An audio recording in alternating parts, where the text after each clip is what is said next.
Mr. Crocket, a film that doesn't even have its own Wikipedia page because every time I try to search for it, I get a listing for Fairly Odd Parents characters.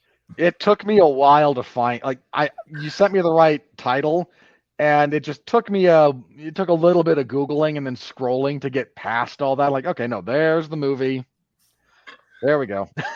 Well, I think they changed the name too, because I am like 90% certain when I saw the first trailer and sent it to Mark saying I found our third film, I could have sworn it was Mr. Crockett's World. And now it's just Mr. Crocket. So Probably.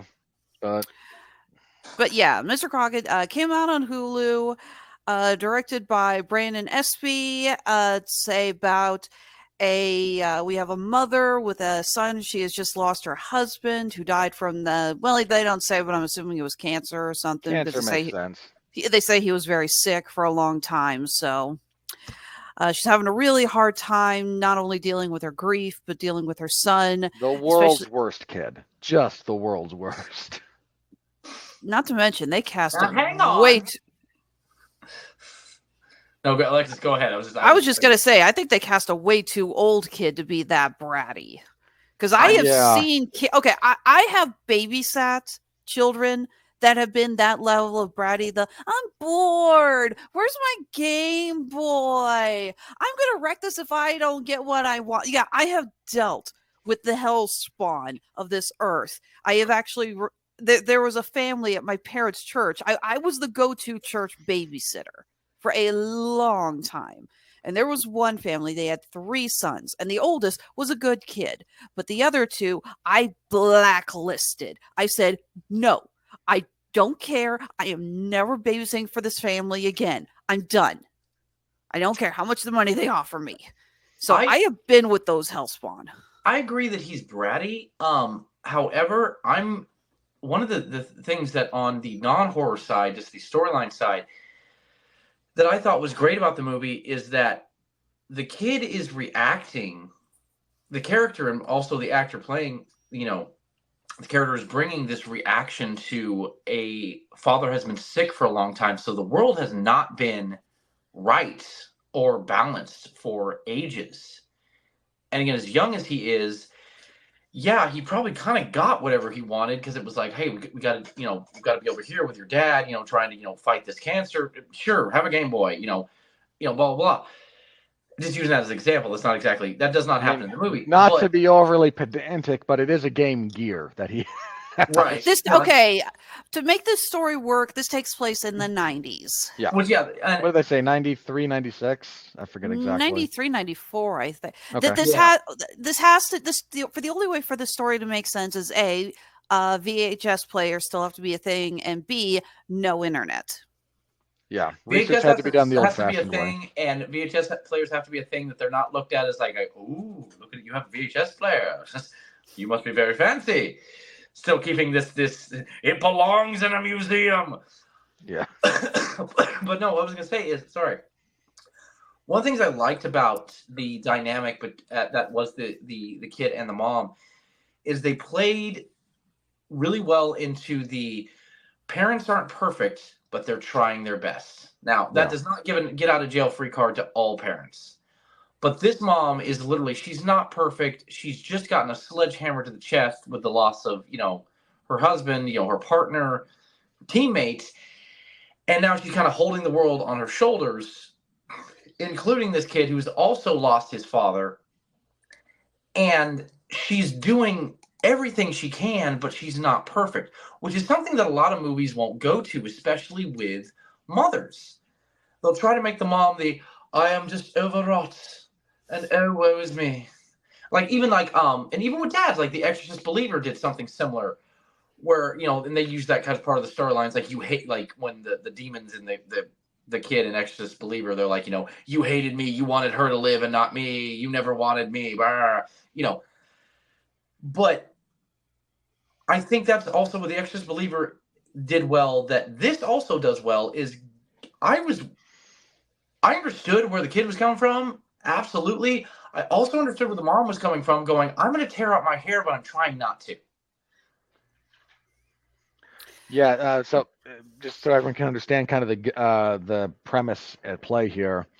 Mr. Crocket is a TV show host for kids in the vein of Mr. Rogers, or not quite like that. He actually has more sidekicks than that. I think it's almost like if Barney the dinosaur wasn't in a costume. Yeah. There's a better reference that's escaping me. I'm sure someone else will know what it is, but so like a Captain Kangaroo, maybe. Yeah. Pee-wee's Playhouse. That was it. There you go. Yeah. So he is. Yeah, he's this mystical host of that, and the VHS tape of his show gets kind of passed around, and he winds up in the hands of kids with terrible parents. The first one is a abusive stepfather, and when this happens to the kid, Mr. Crocket appears out of the TV, violently murders the offending parent, and then abducts the child. And this is kind of the thing that's repeated. There's one girl that he kidnaps whose father, parents are divorced, with her dad who is on heroin. And there's no ambiguity there. We see him start to shoot up.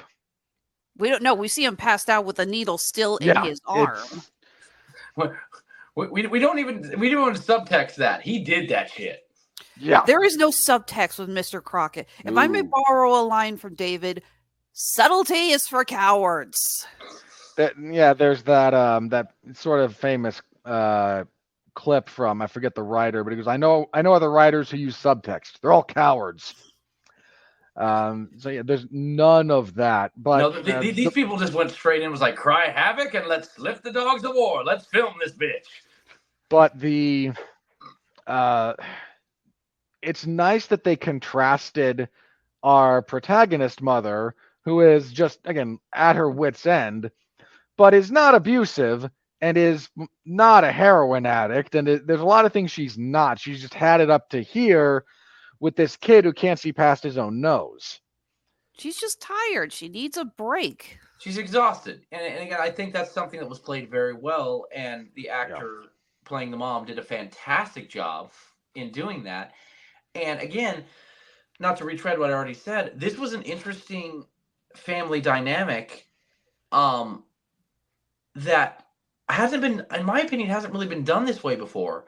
Because Five Nights at Freddy's does something similar, but they do the older brother, younger sister. I'm exhausted. I'm trying to work. I got the shitty aunt over here. If you want the closest parallel, it's the Babadook. Thank you. You know what? I was honestly trying to think about that right as we were getting on. I was like, there's a movie I was going to, and I had it on my notes. My notes are on my phone, and if I go to my notes, my camera dies, and it doesn't look like I'm there. So I'm kind of bouncing back and forth. But yeah, no, exactly. And like, that's, I don't want to spend the entire time talking about this movie, talking about the mom and the kid, man. I mean, come on. But I do have a question for both of you, since both of you were alive when this movie was set.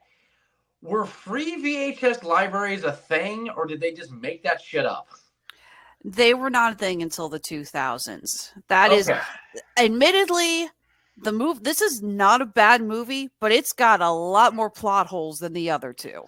Yeah, there's a lot about this movie that doesn't work if you apply thought to it.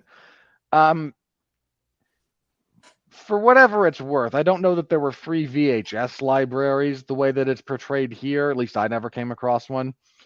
But your local library would usually have movies that if you had a library card, you could check out the same way you could a book. Which I guess it in itself counts as a free library in a way, because again, you don't pay for your library card. The original file sharing is alive and well. Right. Yeah, this really could have avoided if they just had a scene of her at the library looking for a VHS for him to watch. Yeah. And maybe it's like she looks back and she's like, I didn't think that wasn't there before, or something like that, or we could see specifically that she walked past it wasn't there and she looks back and it's now there. Yeah, there's a few ways they could have handled that a little bit better than it magically appearing in the Dropbox. That didn't, this borders on Netflix, original Netflix. Like, we send you movies in the mail, and that's a little bit far-reaching, but. Or the fact that none of these parents ask, why did someone install a free library in my front yard? Yeah, there's that. Again, I'm willing to pass that up when it comes to the heroin addict who might just not have paid attention to anything. But there's a little bit of I'll go with the mom again, our protagonist, because she's just so desperate for something that, you know what, this is a gift from God. I'm gonna take it. I hear so many parents say they don't want to put their kids in front of screens all day. They don't want their kids to become addicted to television, to movies, to video games. And I get that. But then I have seen them basically, it's like, if I put on your favorite movie, will you let me go lie down for an hour?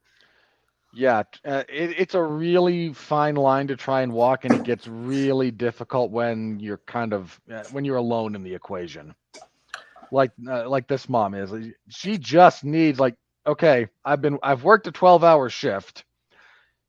You're still bouncing off the walls. And please just let me close my eyes. And if whatever it takes to make that happen, I'm willing to do. And the longer that situation persists, the whatever it takes gets more and more and more towards the actual whatever line of the spectrum.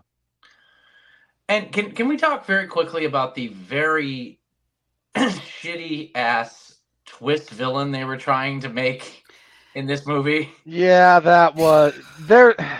Okay, I get that the mom is desperate, that he's the first one to believe her. And I know that when we are at the edge of our rope and desperate, our instinct to detect something is wrong really, drops.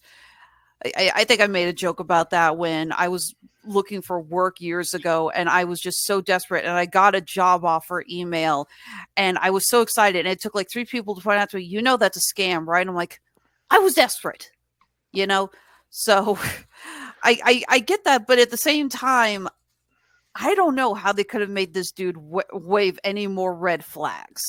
There's one way. There was one way they could have made him wave more red flags. Well, there's 2, but I want to hear yours. He literally walks up in a black top hat with a twisted mustache and goes, hello. That's the only way they could have waved more red flags. Robert, over to you. I'm just assuming that if we're going that way, we're also going to do my suggestion and make him white.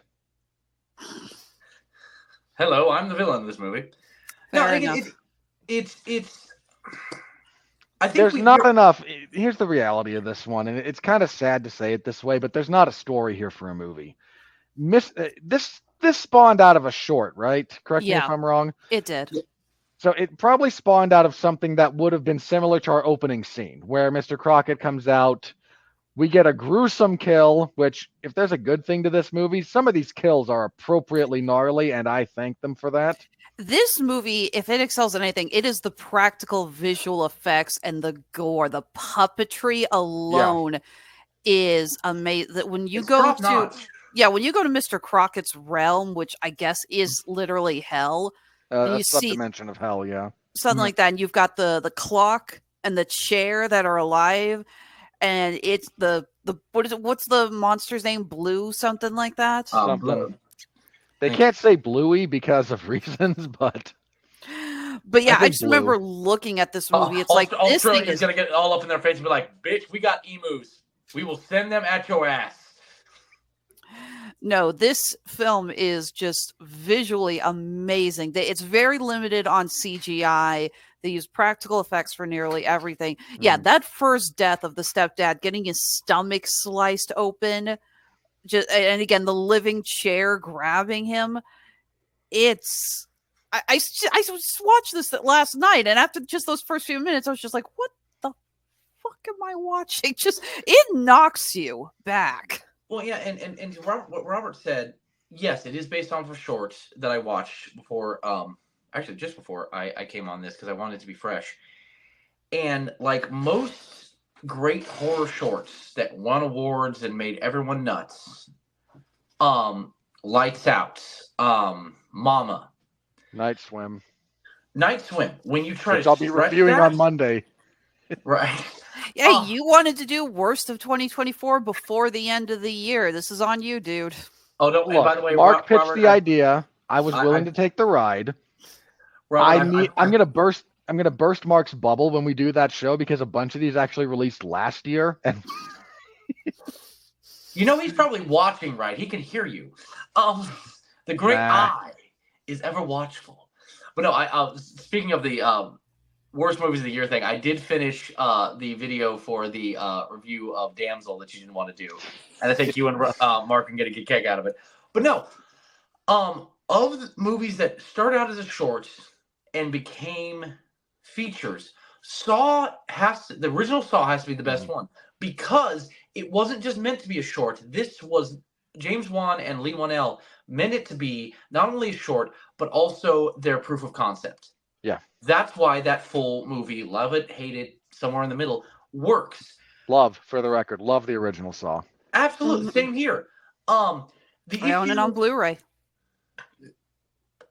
Gang. The issue with stuff like Mama and Lights Out, they tried hard, but they didn't sit back and go, okay, we're going to do some other movies.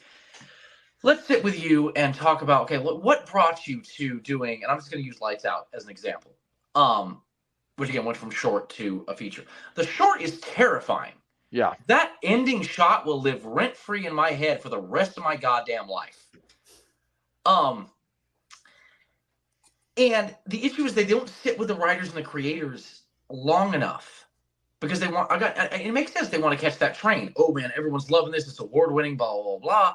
And they want to go forward. Instead of turning the creator and go, dude, here's what you did with 5 minutes. You did Lights Out. You won all the awards. What if we gave you 90 minutes? Akira Kurosawa, for those of you who are not film kids and nerds like I am, and our film students, Akira Kurosawa is a very famous Japanese director, once said that if you want to be a director and a writer in this business from now to eternity, you have to have ideas that come out of every orifice of your body. If a producer doesn't like this, you got to open up your hat, pull out another one and go, hey, I got this, I got this, I got this. And I think that's one of the issues that these shorts have is that they're fantastic in the short form, obviously, but when you try to stretch that out, it's like Play-Doh. It's going to stretch to a certain point, but eventually you're going to have holes. Yeah. And then you're going, well, the Play-Doh's about to fall apart. So again, I really wish they would have given the writer and director of this who did the original short this was awesome. Do us a longer form one. Have a year. Write something maybe similar in the same vein, but don't do Mr. Crocket. Which again, sadly, and this is spoilers for the next movie, of the three of these, this was my favorite. I can see that. I think I might lean a little bit more towards Apartment 7A personally, and there's a very specific reason for that when it comes to me, though. This is just preference. Like, I'm not going to stand here on objective quality. We'll wrap up our discussion on Mr. Crocket here in a few minutes, and then we'll move on to Apartment 7A. I think what threw me with Mr. Crocket is I don't mind the contrast of the kitty host who goes evil. Like that's the kind of contrast that horror is somewhat based on. There's a slightly different but similar contrast dissonance that goes with the real world about this movie that doesn't fit. And I understand that when Mr. Crocket shows up, that's when we get the carnival happy-go-lucky thing that is very, very evil, and it gets very, very dark very quickly. That I'm there for, but there's something about, and I don't know if this is a lighting or a not aspect ratio, but there's a production and a very technical element that goes into what's happening with the rest of this film. And I mean, it might even just be lens choice. But the rest of it feels visually almost like a 90s sitcom. and again, I'm just talking visuals.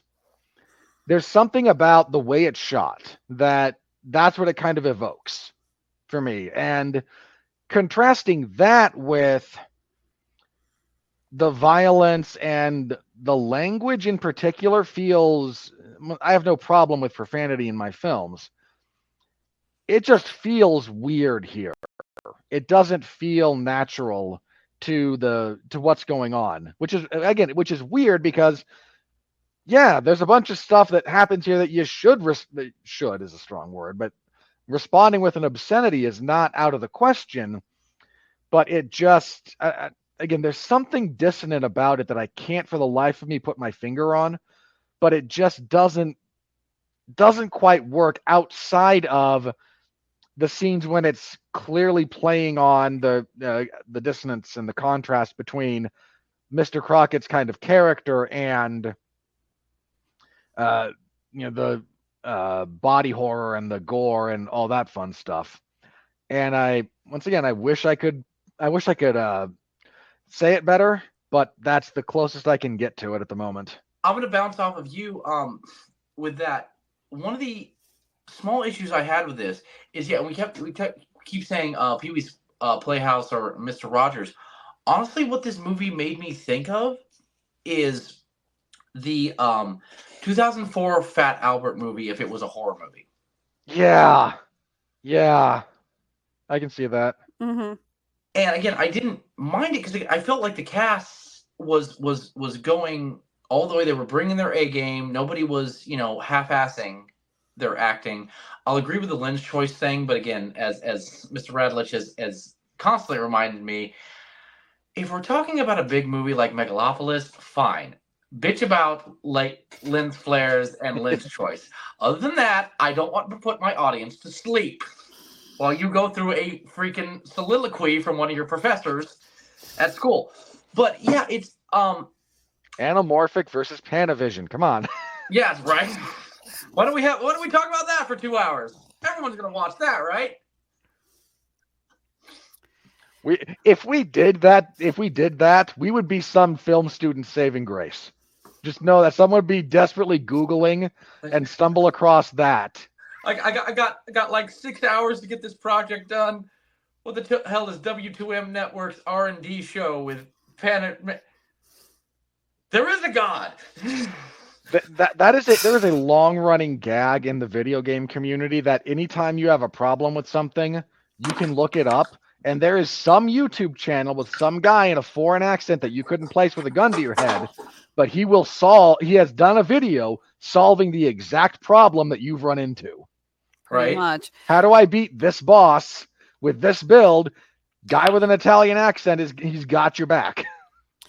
I think my only problem really with Mr. Crocket is, it's funny because I'm joking about the whole subtlety is for cowards thing, and with the over-the-top gore and kills and practical effects, I am perfectly fine with that. I love seeing a movie go this balls to the walls with that, and that they use that for their budget. Robert and I have complained endlessly about the overuse of CGI in horror films. Yeah. So to see a movie go like this with practical effects is great. It's some of the dialogue needed that subtlety. It needed another run through. It needed another draft, and it needed a script doctor to come in at the end and just kind of poke at a few things. Yep. Specifically, Mr. Crockett's story about himself that he reads to the kids.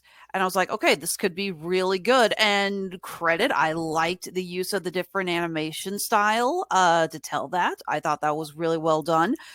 But some of the dialogue, I'm just like, this feels very amateurish. Just even the line, I sold my soul to the devil. It's like, no one writes, I sold my soul to the devil anymore. This could have been very good and very foreboding, but I felt like they were just spelling it out too bluntly. I think if they'd taken that moment, it was like, and so I sold my soul to, well, maybe you're all a little too young to understand exactly how that works yet. And leave it open of there's something other than God and the devil. I mean, that's kind of what we've been walked through, handheld through horror movies. There's God, there's the devil, the exorcist, all that shit. If they'd left it open to kind of more theorizing of like, oh, is that like an eldritch creature like H.P. Lovecraft shit, or is it something we haven't heard about yet? That, again, I'm not saying we need a Mr. Crocket 2, but like that would have opened the door for stuff like that. My finishing thoughts, and then obviously Robert, as Mark is wont to say, take us home, baby. On this one is I would actually recommend this movie to anyone I know that's a horror fan. Of the three we had right now, if they came to me and went, okay, I want to Salem's Lot, Mr. Crocket, and Apartment 3 or 7A, sorry. Which one should I watch? Be like, dude, watch Mr. Crocket. It's probably I agree with that. It's probably the easiest recommendation out of these three. It's in no small part because this kind of horror, this like pseudo analog thing that it's got going on, is a bit more broad in appeal. And this movie, while it doesn't have the story for its runtime, is actually pretty decent about trying to keep at least something somewhat interesting on screen for longer periods of time. Without falling, I agree, and they do it without falling into the realm of, look, jingly keys. It's closer to that than not, but it doesn't cross the line into just pointless distraction. Exactly. I agree.